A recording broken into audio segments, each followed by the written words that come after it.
আজ নভেম্বর মাসের 2 তারিখ 2024 সাল সকাল 8টা সাড়ে 8টার দিকে আমরা আমাদের হোটেল থেকে বেরিয়ে পড়লাম। এটি ছিল YMCA এর হোটেল বা হোস্টেল। এখান থেকে বেরিয়ে এই ঝকঝকে সুন্দর সকালে আমরা ঘাটের উদ্দেশ্যে রওনা দিলাম, সোমেশ্বরী নদীর ঘাট। বিকেলে 4টায় আমাদের টিকিট করা আছে বাসের, সেই বাস ধরে আমরা রাজশাহীর উদ্দেশ্যে রওনা দেব। তো শুভ সকাল এবং সারাটা দিন আমাদের আনন্দে কাটুক, ভালো কাটুক, সুস্থতায় কাটুক, এই প্রার্থনা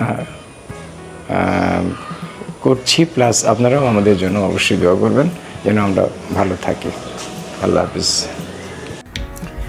হোস্টেল থেকে বেরিয়ে আমরা প্রথমে একটা অটো ভাড়া করে আমরা সোজা চলে আসলাম এই নদীর ঘাটে। এটি সোমেশ্বরী নদীর ঘাট, যে ঘাটের কথা একটু আগেই বলছিলাম। এই ঘাটে এসে আমরা অটো থেকে নামলাম, নেমে তারপর ধীরে ধীরে হেঁটে এই বালির উপর দিয়ে আমরা ঘাটের দিকে এগোচ্ছি, যেখানে নৌকা অপেক্ষা করবে একটু পরেই, এবং সেই নৌকায় চড়েই আমরা নদী পার হয়ে ওপারে শিবগঞ্জে যাব, অর্থাৎ শিবগঞ্জ বাজার যেটিকে বলছে ওপারে, সেখান থেকে আমাদের আরও একটি নতুন যানবাহনে চড়ে নতুন যাত্রা শুরু হবে।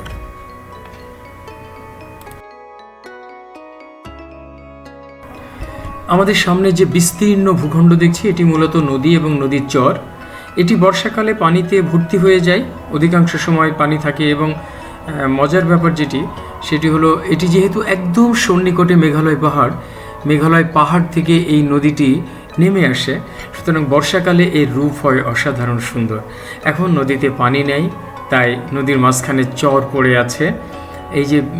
এই ডান দিকে যে এলাকাটি দেখা যাচ্ছে, মূলত এটি দুর্গাপুর বাজার, এবং এই দুর্গাপুর বাজারের এই ডান পাশ দিয়ে এসে মেন রাস্তাটা এই ডান পাশ দিয়ে গেছে আমাদের, এবং সেখানে একটা ব্রিজ পার হয়ে এপারে আসলে বিরিশিরি। আমরা বিরিশিরি অংশে আছি এখন। আর আমাদের সামনে ওই ডান দিকে যে অংশটি, এটি দুর্গাপুর, আর নদীর ওপারে যে অংশটি আমরা দেখতে পাচ্ছি বা পাচ্ছিলাম একটু আগে, সেটি আসলে শিবগঞ্জ বাজার। এখনও নদীতে নৌকা এসে ভিড়েনি, নৌকাটা আসলে ওপারে রয়েছে। আমরা দেখতে পাচ্ছি যে ওপার থেকে ছেড়ে আসছে নৌকাটা, এবং কিছুক্ষণের মধ্যেই হয়তো নৌকাটা এপারে ভিড়বে, এবং ভিড়লেই তখন অপেক্ষমান লোকজন এবং আমরা নৌকায় উঠে যাব।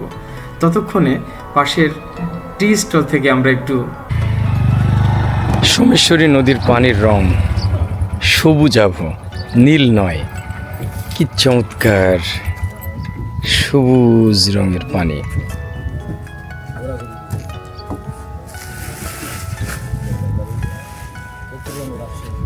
এখানে অনেকেই মাছ ধরছে ছিপ নিয়ে, জানি না মাছ পাচ্ছে কিনা।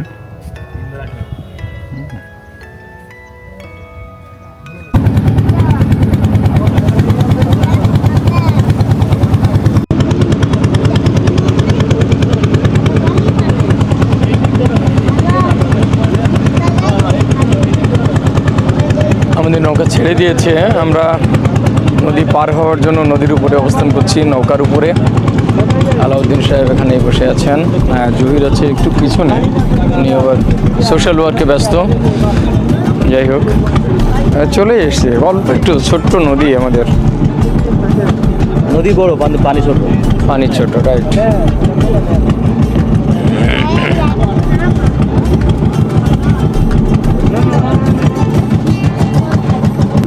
যে ওপর সেই ঘাট, আর অনেকগুলো গাড়ি অপেক্ষা করছে ঘাটের উপরেই। যাওয়ার সঙ্গে সঙ্গে তো চারিদিক থেকে একদম চাপটে ধরবে, যা ভাড়া তার দ্বিগুণ 3 গুণ করে হয়তো ভাড়া চাইবে তারা। যাই হোক,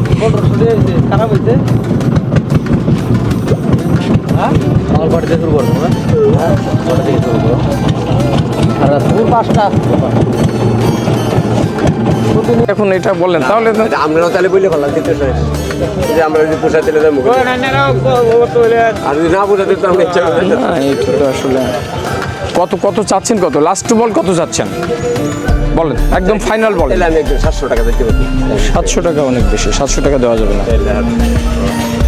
তাছাড়া তো অনেক দূর না, অনেক দূর যতই দূরে কত কাজ করে কাটা কাটা চলে আমার কাটা কাটা যেতেও তো আপত্তি নাই। আগে ভিডিও করতেছেন কেন? ভিডিও করে এই যে আমাদের কথাবার্তা আলোচনা হচ্ছে, এটা তো 8-10 জন লোক দেখবে এবং দেখার পরে তারা মূল্যায়ন করতে পারবে এখানে ভাড়াটা কেমন। ওরা যখন আসবে তখন এখান থেকে ওই চিন্তা করে, তাই না? এটা দরকার আছে তো এগুলাই তথ্য। টুরিস্ট স্পট এটা, এখানে লোকজন আসবে না বেড়াতে বাইরে থেকে। অবশেষে একটা অটো আমরা 400 টাকায় রিজার্ভ করে নিলাম এবং এটা নিয়ে আমরা নিতাই নদীর ঘাট পর্যন্ত যাবে বলে আমাদের সঙ্গে চুক্তিবদ্ধ হলো। কারণ সরাসরি গাবড়াখালি যেতে পারবে না, আমরা একদম সীমান্তের পথ ধরে যাব বলে ও আমাদেরকে বলেছে যে ওই পথে যেতে গেলে একটা নদী পড়বে এবং নদীর উপরে ব্রিজ নেই, সুতরাং আমাদের ওই নদীর ঘাট পর্যন্তই যেতে হবে। তো আমরা সেই মোতাবেক তার সঙ্গে চুক্তিবদ্ধ হয়েছি 400 টাকায়। সে আমাদের এখন নিয়ে যাচ্ছে এবং ওই ঘাটের পাশে নামিয়ে দেবে। আমরা ঘাট পার হয়ে অন্য একটি গাড়িতে চড়ে আবার আমাদের লক্ষ্য বা গন্তব্যস্থলে পৌঁছানোর চেষ্টা করব।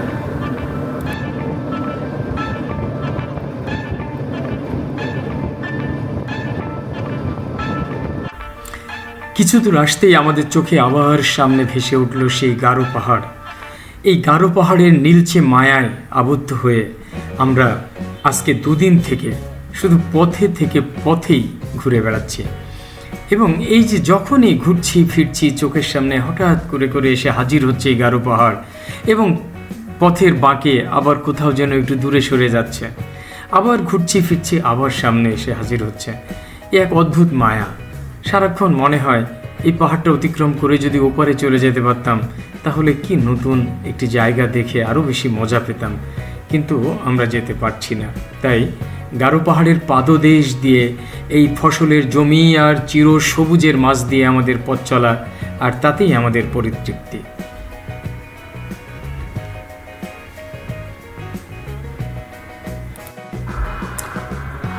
এই এলাকার রাস্তাঘাটগুলো করেছে খুবই সুন্দর, মানে এত চমৎকার, সম্ভবত নতুনই করা কিছুদিন আগে, ব্রিজগুলোও নতুন, সব মিলিয়ে খুবই ভালো লাগছে এই পথে চলতে আমাদের।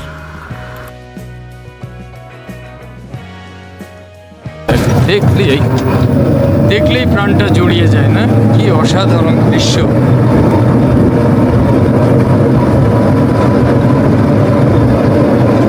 আমাদের পাশেই মেঘালয় পাহাড়, অদ্ভুত সুন্দর ধানের ক্ষেত, মেঘালয় পাহাড় সব এই রাস্তায় অসংখ্য ব্রিজ আছে, অসংখ্য ব্রিজ। আমরা তো প্রায় দেখছি যে 100-200 গজ পরপরই একটা করে ব্রিজ, এবং দুই পাশের ভারসাম্য রক্ষা করা হয়েছে, পানির ভারসাম্য, যোগাযোগের ভারসাম্য এই ব্রিজগুলো দিয়ে। আর এই যে পাশেই অপরূপ সুন্দর মেঘালয়ের পাহাড়, আসলে দেখার জন্য মানুষ যেটা আসে এখানে সেটা হলো এই মেঘালয় পাহাড়। চলতে চলতে আমরা একটা বাজারে পৌঁছে গেলাম এবং এই বাজারে একটি চায়ের দোকানে চা খাওয়ার জন্য আমরা নামলাম। নামার পরে সব থেকে যেটা মজার ব্যাপার, আমি তো লাল চা খাই, দুধ চা নর্মালি কখনোই খুব বেশি খাই না, হঠাৎ করে শখ করে 2-1 বার। তো এই দোকানের লাল চা, দুধ চাটা আমাকে সত্যিই খুব তৃপ্ত করলো। খুব গাঢ় করে বানানো গরুর দুধ দিয়ে বানানো চাটা আমার ভীষণ ভালো লেগেছিল ওই সময়টায়।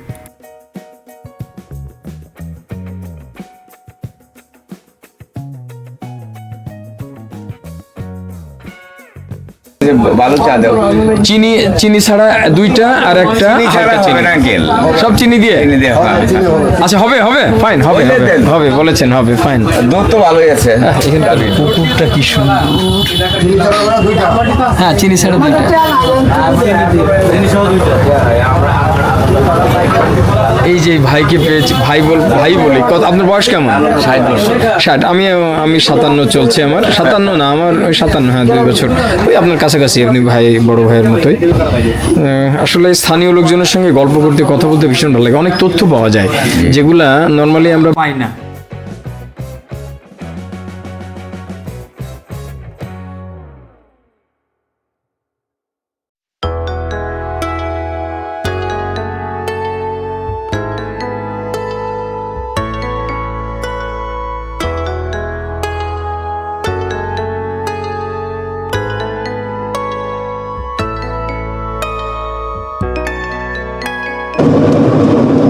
আমরা বিরিশিরির শিবগঞ্জ বাজার থেকে এই অটো ভাড়া নিয়ে আমরা যাচ্ছি এখন গোবরাখালের উদ্দেশ্যে। আমরা ওই পর্যন্ত পৌঁছতে পারবো না শুনেছি, কারণ মাঝখানে নিতাই নদী আছে। নিতাই নদীর নিতাই ঘাট পর্যন্ত আমরা এটাতে যাব। এই রাস্তাটা বর্ডার সাইড রোড আর কি। এই উভয় পাশেই বেশ নিচু জমি আছে এবং খুব সম্ভবত পানি চলাচলের জন্যই এই রাস্তায় অসংখ্য ব্রিজ করা হয়েছে। যদিও ব্রিজগুলোর মানে ওঠার জায়গা এবং নামার জায়গাগুলো সমতল নয়, যে কারণে আমাদের একটু সমস্যা হচ্ছে। পরবর্তীতে আমার বিশ্বাস এটা ঠিক হয়ে যাবে, একসময় এই উঁচু নিচু জিনিসগুলো ঠিক হয়ে যাবে এবং এই রাস্তাটা হবে একটা অপূর্ব সুন্দর রাস্তা। বিশেষ করে প্রাইভেট গাড়ি বা বাইক নিয়ে আসলে চমৎকার একটা রাইড দেওয়া সম্ভব এই রাস্তাটাই। চমৎকার একটা রাস্তা। আর প্রাকৃতিক সৌন্দর্যের কথা যদি বলি তাহলে এর তুলনা ভার সবুজের সমারোহ, কোথাও আদিবাসীদের বাসস্থান, আর মেঘালয় পাহাড় সারাক্ষণ হাতছানি দিচ্ছে দূর থেকে। আমার তো মাঝে মাঝে মনে হচ্ছে যেন ভারতীয় কোনো বন্ধু আমাদের মুচকে হাসি দিয়ে দূর থেকে হাত নাড়ছে। ঠিক মেঘালয় পাহাড়ের অবস্থাটা এইরকমই। এই গাছপালাগুলো সামনে আড়াল হয়ে আছে, যেই গাছপালাগুলোর থেকে বেরিয়ে যাচ্ছি আমরা, অমনি সঙ্গে সঙ্গে মেঘালয়ের এই বিশাল পাহাড় আমাদের সামনে এসে দাঁড়াচ্ছে। ওই যে একটু দূর থেকেই হাতছানি দিচ্ছে গাছপালার উপর দিয়ে, কোথাও একদম কাছে চলে আসছে এইভাবে। আর রাস্তাটা সত্যিই অপূর্ব সুন্দর, নতুন রাস্তা, পুরো রাস্তাটাই নতুন। এখানে লোকালয় খুব বেশি নাই, হালকা হালকা বসতি, মাঝে মাঝে একটা দুইটা ঘরবাড়ি, মাঝে মাঝে ছোটোখাটো একটা গ্রাম, দু একটা দোকান, বিজিবি ক্যাম্পও রাস্তার পাশেই দু একটি দেখলাম। এই রাস্তাটি এসছে আমরা বিরিশিরি নদী পার হয়ে যে শিবগঞ্জ বাজার, সেখান থেকে 0 পয়েন্টে যাওয়ার যে রাস্তাটা, সেই দিকে যাওয়ার পথেই বাম দিকে এই রাস্তাটা ঢুকে পড়েছে। এবং এই রাস্তাটা অফবিট রোড অ্যাকচুয়ালি, কারণ এই রাস্তায় সাধারণ টুরিস্ট আসে না, এত দূরে কেউ আসে না। আমরা এই নতুন জায়গা অন্বেষণের জন্য, নতুন জায়গা আবিষ্কারের উদ্দেশ্যেই এই রাস্তায় ঢুকেছি। এবং কোথায় যাচ্ছি অথবা সেখানে গিয়ে কি দেখব সেটি আসলে মুখ্য বিষয় নয়।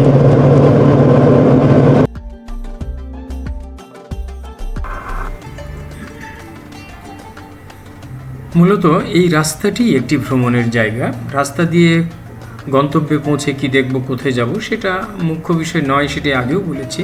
আবারও একটি বিষয়ে আমরা আমাদের পক্ষ থেকে পরিষ্কার করছি, সেটি হলো ভ্রমণ মানেই আনন্দ। আমাদের চ্যানেলের নাম শফিকস রোমিং, এর মানেই হলো আমরা এলোমেলো ঘুরতে পছন্দ করি।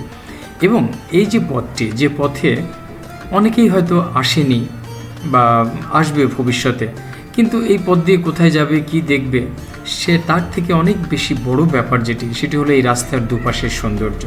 এই রাস্তা দিয়ে চলাটাই যেন একটি পর্যটন এরিয়ায় ভ্রমণ করা। এবং সেই কারণেই আমরা যখন এই রাস্তা দিয়ে চলছি, দুপাশে যা দেখছি তাই আমাদেরকে আকৃষ্ট করছে, তাই আমাদেরকে আনন্দ দিচ্ছে।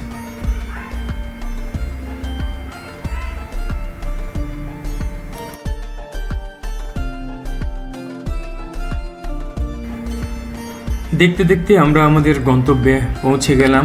আমাদের অটো আমাদেরকে নামিয়ে দিয়েছে পাকা রাস্তার শেষ মাথায়। আমরা এখানে নেমেই এই কাঁচা রাস্তা ধরে হাঁটতে থাকলাম। এ এক অন্যরকম আনন্দ। আমার কেন জানি না মনে হচ্ছিল গাড়িতে চড়ার থেকেও যেন এই হেঁটে চলাটা অনেক বেশি আনন্দের। কারণ হলো এই যে মাটির রাস্তা, গ্রামের ভিতর দিয়ে একটু কাঁচা কাঁচা রাস্তা, আমার ভীষণ ভালো লাগছে এই রাস্তাটা দিয়ে যেতে।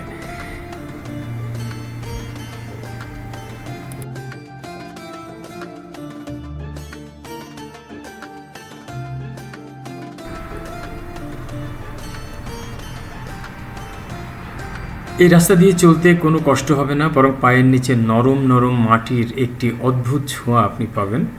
এবং মাঝে মাঝে ঘাস আছে, ইচ্ছে করলে ঘাসের উপরেও একটু পাটা দুলিয়ে নেওয়া যায়। আমরা এভাবেই চলতে চলতে গবাদি পশু, স্থানীয় মানুষ, এদের সঙ্গে মিশে গিয়ে আমরা পথ চলতে থাকলাম।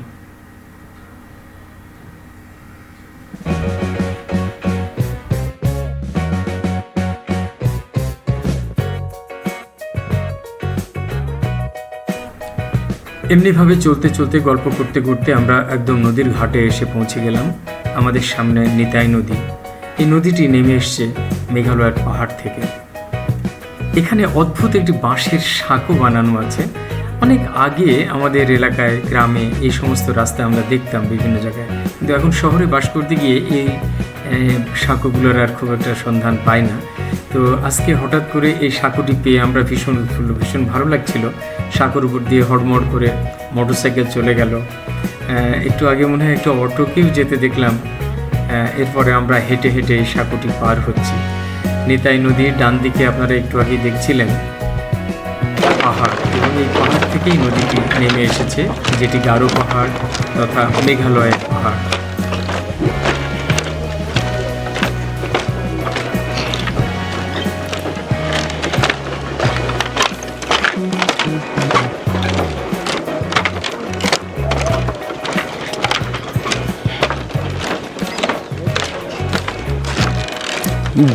এই সেতুর বাঁশগুলো একটু ঢিলা ঢালা, বাঁশগুলো টাইট করে বাঁধা না, যে কারণে ভয়ও লাগছে যে কোথাও হঠাৎ করে দুই বাঁশের মাঝখান দিয়ে যদি পা ছিটকে যায় তো একদম নদীর মধ্যে বা ব্রিজের মধ্যে পা ঢুকে যাবে হয়তো। বা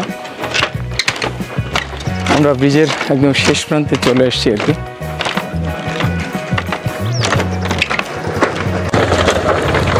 ও, এটা কি মূলা শাক, সরিষা না মূলা? মূলা শাক না, কি লকলকা এবং সুন্দর, তাজা একেবারে। যাই হোক, আমরা ব্রিজ থেকে নামতে যাচ্ছি।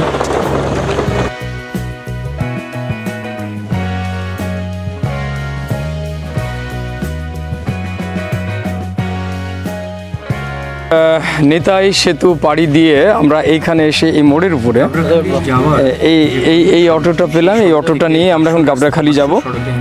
এই অটো, আচ্ছা তোমার নাম কি বাবু বলো তো? তোমার নাম সোহাগ, বাড়ি কোথায়? চলাচল করতে পারে এই রাস্তাটি।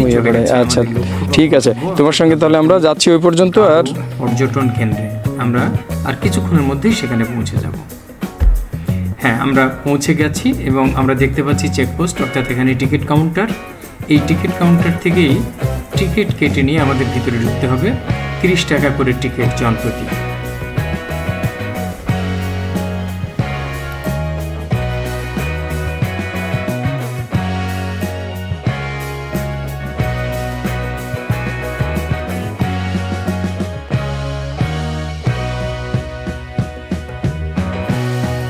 এটি মূলত একটি পার্ক, ব্যক্তি মালিকানাধীন একটি পার্ক, এবং এই পার্কটিকে খুব সুন্দর করে সাজিয়ে তুলেছে। আমরা একটু একটু করে সামনের দিকে এগোচ্ছি ভিতরে, এবং দেখতে পাচ্ছি ফুলের বাগান, রাস্তাঘাট, কিছু ছোটোখাটো স্থাপনা, সব কিছু মিলিয়ে পার্কটি বেশ চমৎকার। আর গাছপালাগুলোও বেশ সবুজ হয়ে আছে।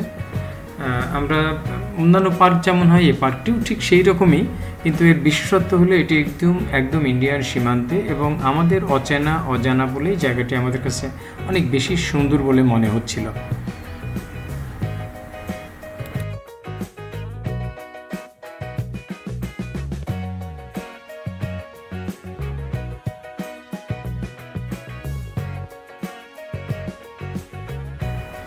পার্কে ঢুকতেই একটি চমৎকার গেট দেখতে পেলাম, এবং গেটের পাশে কিছু নির্দেশনা দেওয়া আছে। এই পাশের কাহিনী লেখা আছে, বা কী উদ্দেশ্যে এটি তৈরি বা কেন, এটির বর্ণনাটি এখানে দেওয়া আছে।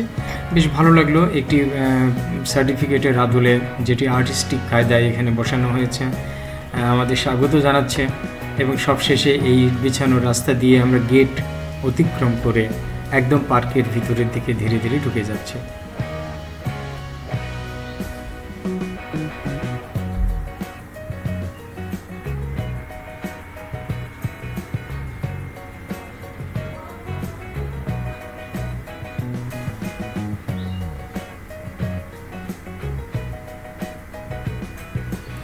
আমাদের জহির ভাই ভীষণ ছবি তুলতে ব্যস্ত, তার মোবাইল ফোন দিয়ে। আসলে ছবি তোলার মতোই জায়গা। এইখানে গাবড়াখালি পার্কের মধ্যে একটি ছোট্ট রেস্টুরেন্ট, ছোট মনে হয় না, অনেক বড়ই হবে, বাট এই মুহূর্তে খোলেনি বলে একটু অস্পষ্ট মনে হচ্ছে। যাই হোক, আর এই যে এখানে আরেকটি পুকুর, এবং এই পুকুরের ওই পারে আমরা একটা বিএসএফ ক্যাম্প দেখতে পাচ্ছি। খুব সম্ভবত এটি, হ্যাঁ অবশ্যই বিএসএফ ক্যাম্প।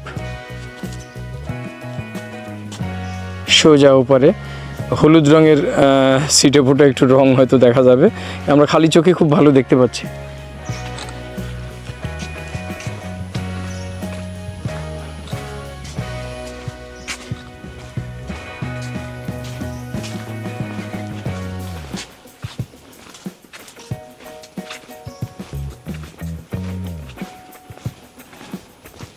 এখানে একটা সেতু আছে, বাঁকার সেতু।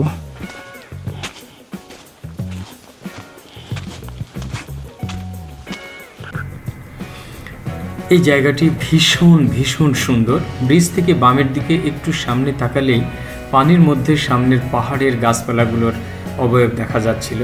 এটা একটি চমৎকার দৃশ্য তো বটেই, পাশাপাশি এর উপরের দিকে অর্থাৎ তীরে অনেকগুলো প্যাডেল বোট রাখা আছে, বাচ্চাদের খেলার মতো কিছু রাইড মনে হচ্ছে এখানে রাখা আছে, এবং পার্ক। আর ঠিক বাম দিকে, পুকুরের বাম দিকে যে এলাকাটা, সেটি মূলত সীমান্ত।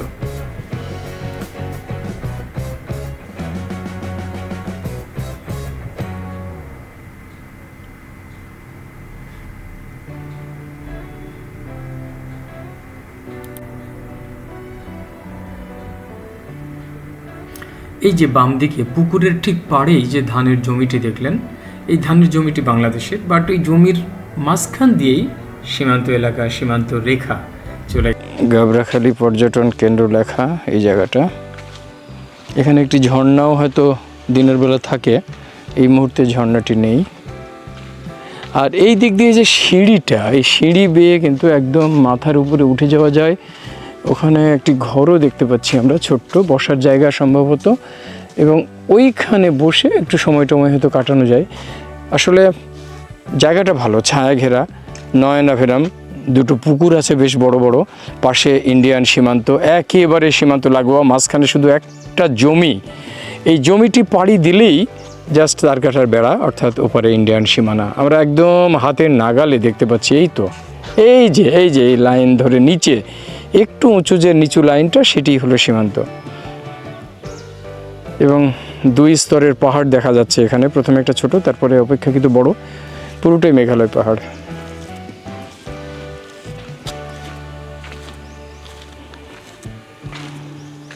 কি ব্যাপার, আলাউদ্দিন স্যারকে যে দেখাই যাচ্ছে না, ঘটনা কি? হ্যাঁ চলেন।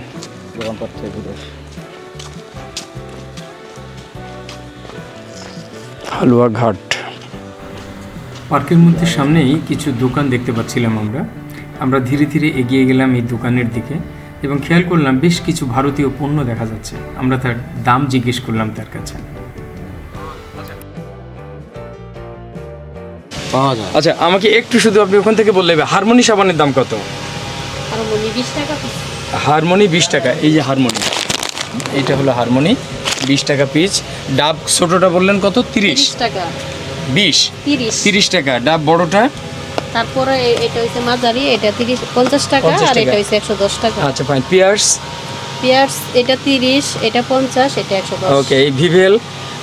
বিবেল এই ছোট আইটেমগুলো যা আছে সবই 20 টাকা পিস, মানে আবার গর্জন নিলে বুঝতে পারছি, এগুলো গড়ে সবগুলোই 20 টাকা পিস। 20 টাকা পিস। আচ্ছা, ফিয়ামা এগুলো তো সাবান? হ্যাঁ, এটা ইন্ডিয়ান বেশ বড় সাবান এগুলো। আচ্ছা, আর এটা বড়, এটা ছোট। ফাইন। এগুলো কি সব সিগারেট? সিগারেট। বাহ, সিগারেটের চেহারা কত সুন্দর, হ্যাঁ, মানুষ দেখেই খেয়ে ফেলবে। আচ্ছা, আর কি ডাব এখানেও আছে না? এগুলো মাঝারি বানের, ওই একই জিনিস, এইগুলাই ওখানেও রেখেছেন। আচ্ছা, ইন্ডিয়ান কোনো ড্রিঙ্কস পাওয়া যায় এখানে? না, ড্রিঙ্কস নেই। কোনো ড্রিঙ্কস আসে না? ড্রিঙ্কস সব বাংলাদেশে। ফাইন। চকলেট আছে ইন্ডিয়ান। এই বড় প্লাসের দাম কত?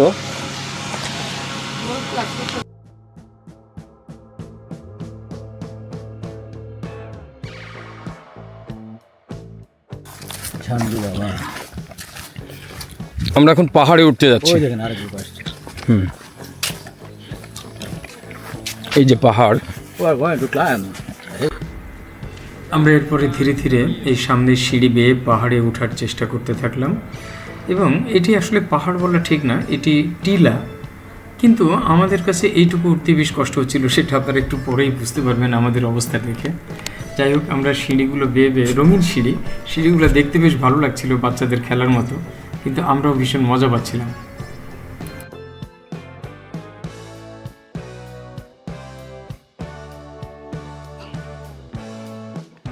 ফরেস্ট হিলে এক দুপুরে কথা ছিল তুমি আসবে,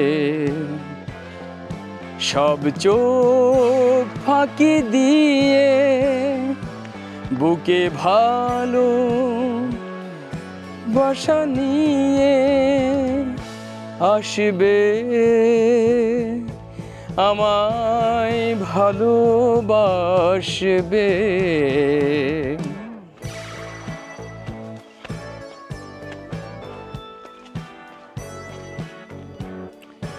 আমরা আমাদের নামার যে সিঁড়ি, সেই সিঁড়িতে পৌঁছে গেছি। যদি এর পরে আরও একটি পাহাড় রয়েছে আমাদের পাশেই, আমি দেখতে পাচ্ছি, তবে আর যাব না আমরা। হ্যাঁ, আমি একটু দেখাই। এই যে সামনে এই দিক দিয়ে নেমে গেলেই সামনে আরও একটি বসার জায়গা দেখতে পাচ্ছি। সম্ভবত ওই টিলার পরে কোনো টিলা আছে কিনা জানি না, বাট এই সিঁড়ি দিয়ে, হ্যাঁ এই সিঁড়ি দিয়ে নাকি ওই দিক দিয়েই নামতে বললো, ওই দিক দিয়েই মনে হয়। এটা না, এটা ভিতরে ওইটাই। হ্যাঁ, আমরা ওই দিক দিয়ে যাবো, রাইট। আমরা ওই টিলা দিয়েই নামবো, ওখানে একটা সিঁড়ি আছে।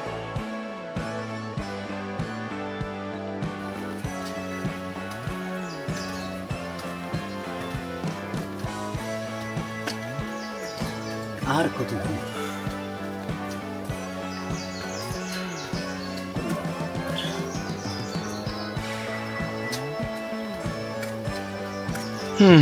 আমরা অবশেষে উঠে পড়লাম। এইখানে ইচ্ছে করলে একটু বসে পড়া যায়, ইচ্ছে করলে একটু শুয়েও পড়া যায়, তাই না? এই যে বসার জায়গাটা খালি আমাকে আছে, এটাই হলো সমস্যা। হাঁপিয়ে গেছি, এইটুকু উঠতে হাঁপায়ে গেছি আমরা। কতটুকু উপরে উঠছে, হ্যাঁ? এই যে নিচ থেকে এইমাত্র যে এলাকাটা দেখে আসলাম, এই যে ভিতরে ভিতরে পুকুর, এই যে এখান থেকে এইটুকু মাত্র উঠে আমরা হাঁপায়ে গেলাম, বুক ধরপড় করছে। এখানে যে গাছগুলো আছে, আমরা কি সব গাছগুলোর নাম জানি? এটা সেগুন, ভিতরেরটা, এটা শাল, শিরিষ না শাল, শিরিষও হতে পারে। আচ্ছা, যাই হোক, অনেকগুলোর নামই জানি না, তবে এগুলো শাল গাছই মনে হচ্ছে আমার কাছে। চলুন তবে। ও রে বাবা, এ পুরো ট্রেকিং জোন। হ্যাঁ, এই যে আমরা পাহাড় ট্রেক করতে শুরু করলাম। কিছুক্ষণ আগে আমরা 5 টাকা দিয়ে একটা চকলেট কিনে খেয়েছি, চিনির ক্যান্ডি। তো এইটা, এই হাঁটাতে ওই ক্যান্ডিটা কভার হয়ে যাবে। It is sometimes sleepy. You have to be cautious while walking. While climbing the tree, you have to be cautious. Otherwise, you may fall. Okay, you may get hurt. এই যে ওই যে নিচে পানি, অনেকখানি উপরে উঠে এসেছি, আসলে টের পাচ্ছি না। একটু থামি, তারপরে হয়ে যায়। কতটুকু একটু ছোট্ট টিলা, এই টিলা উঠতেই জান বেরিয়ে যাচ্ছে। আর মেঘালয়ের যে পাহাড়গুলো দেখছি, ওই পাহাড়গুলোয় গাড়ি ছাড়া আমাদের মতো মানুষের মনে হয় ওঠা সম্ভব না।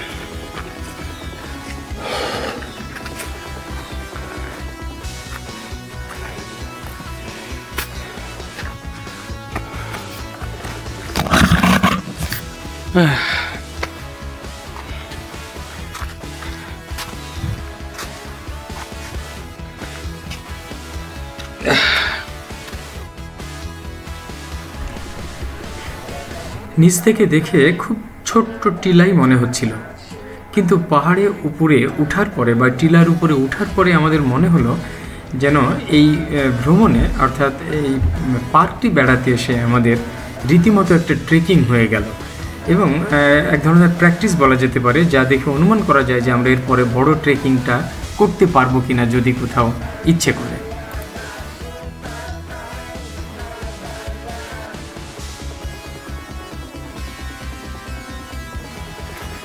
টপে আসলে আর কষ্ট হবে না, তখন সমতলের মতো যাওয়া।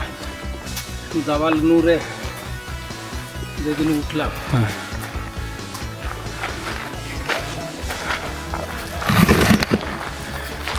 এইখানে পাহাড়ের মাথার উপরে উঠে আর একটি যাত্রী ছাউনি, অর্থাৎ এখানে দর্শকরা বা পর্যটকরা উঠে এখানে একটু বিশ্রাম নিতে পারবে। এই জায়গাটিও সুন্দর, আমরা এখানেও একটু বসবো।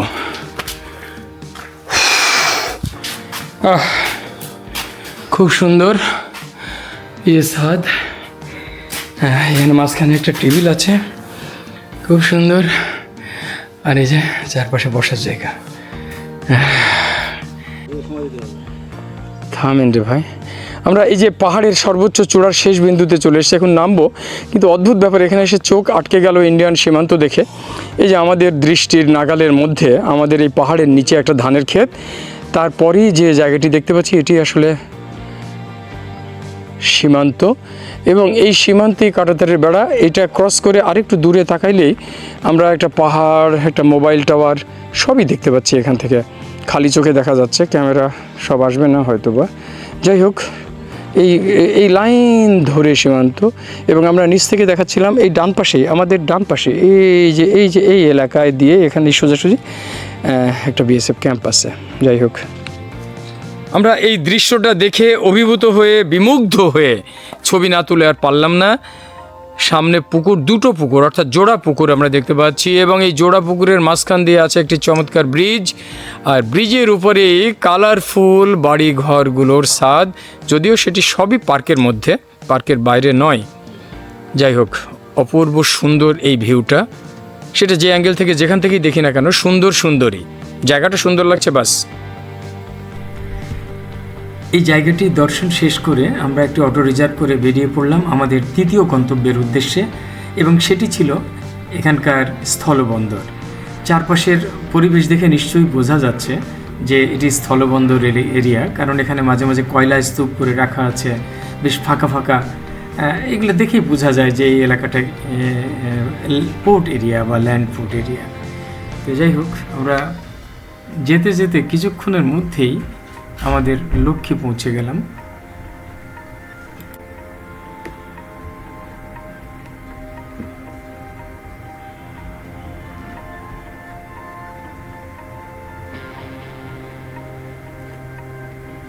আমরা এখন যে জায়গাটিতে যাচ্ছি সেটি হলো গোবরাকুড়া স্থলবন্দর। একটু আগে আমরা যে পার্কটা ঘুরে এসেছিলাম সেই পার্কটার নাম গাবরাখালী, আর এইটার নাম গোবরাকুড়া স্থলবন্দর। এই স্থলবন্দর দিয়ে শুধু কয়লা আমদানি করা হয়, অর্থাৎ আমাদের দেশে শুধু কয়লা আনা হয় এই বন্দর দিয়ে। আমরা চলে এসেছি বন্দরে, বন্দরের অবকাঠামো, স্টোর, কাস্টমস হাউস ইত্যাদি দেখা যাচ্ছে। এবং এই যে সামনে যে গেট, এই গেটটি হলো বাংলাদেশের শেষ সীমানা। এখানে ডান পাশে দুজন বিজিবি সদস্য এটি পাহারা দিচ্ছে। আপাতত বন্ধ আছে, কারণ সম্ভবত এখন ইম্পোর্ট হচ্ছে না। আমরা এখানে নামলাম, নেমে এই জায়গাটি দেখার উদ্দেশ্যে বিজিবি সদস্যদের সঙ্গে কথা বললাম। এবং আমরা গেটের সামনে দাঁড়িয়ে ছবি না তুলে শুধু সামনের দিক পানে একটু চেয়ে থাকলাম। তারপরে আবার ফিরে আসলাম এবং এরপরে সোজা আমরা হালুয়াঘাট শহরের উদ্দেশ্যে।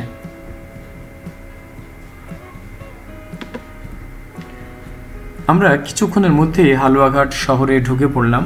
মাত্র কয়েক কিলোমিটার, 4-5 কিলোমিটার দূরেই এটি। তো আমরা খুব দ্রুতই সেখানে চলে আসলাম এবং শহরের ভিতরে ঢুকে পড়েছি। আপনারা দেখতে পাচ্ছেন যেখানে বিভিন্ন গাড়ি ঘোড়া এবং এখানকার যে ব্যস্ততা বা এখানকার যে অবকাঠামো, এগুলো দেখেই বোঝা যাচ্ছে যে আমরা শহরে প্রবেশ করেছি।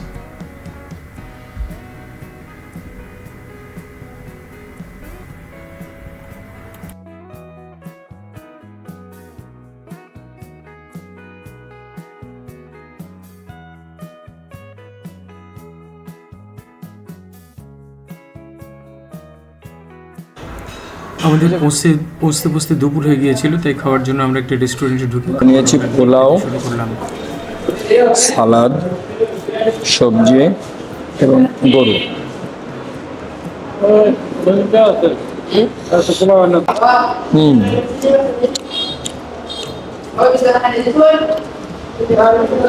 সত্যি গরুটা কিন্তু চমৎকার, মানে টালা ভুনা তো মেলা খেলাম আমরা, কিন্তু এই গরুটা খায় দেখেন, এটা সম্পূর্ণ আলাদা, সুন্দর স্বাদ।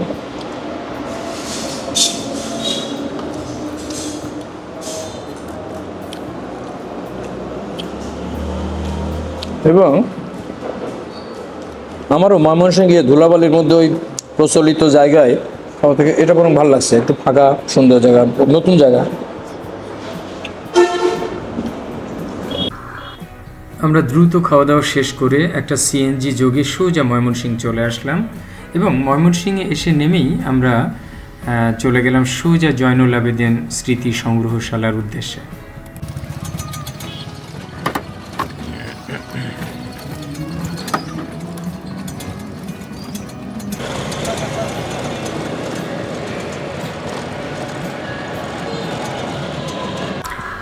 অল্পক্ষণের মধ্যেই আমরা জয়নুল আবেদিন আর্ট গ্যালারিতে পৌঁছে গেলাম এবং সেখানে গিয়ে বিশেষ করে গ্যালারির ভিতরে টিকিট কেটে ঢুকতে হয়। আমরা টিকিট কেটে ঢুকলাম, সম্ভবত জনপ্রতি 30 টাকা করে টিকিট ছিল। ভিতরে ঢুকেই বিরাট ওয়াল জুড়ে তার বিখ্যাত চিত্রকর্ম, সেই 1970-এর যে মনপুরার বন্যা হয়েছিল, বিখ্যাত ঘূর্ণিঝড় এবং বন্যা, সেইটার উপরেই বিখ্যাত চিত্রকর্মটি ওয়াল জুড়ে টাঙানো আছে, দেখার মতো। যাই হোক, সেখান থেকে আমরা বেরিয়ে ব্রহ্মপুত্র নদের পাড়ে কিছুক্ষণ কাটিয়ে আমরা ফিরে আসলাম। আমাদের বাস ছিল 6:30টায়, আমাদের বাস ছেড়ে দিল এবং আমরা রাত্রিতে রাত 12:30 কি 1টার দিকে আমরা এই বাসে চলে রাজশাহীতে পৌঁছে গেলাম। এটা ছিল আমাদের চমৎকার একটি ভ্রমণ কাহিনী। এই 4-5 দিন আপনারা যারা সাথে আছেন তাদেরকে অসংখ্য ধন্যবাদ। এভাবেই আমাদের সহযোগিতা করে যাবেন, উৎসাহ দিয়ে যাবেন, সাবস্ক্রাইব করে পাশে থাকবেন আশা করি, এবং এই ভ্রমণে যা কিছু মন্দ দিক তা আমাদেরকে জানাবেন। আল্লাহ হাফেজ।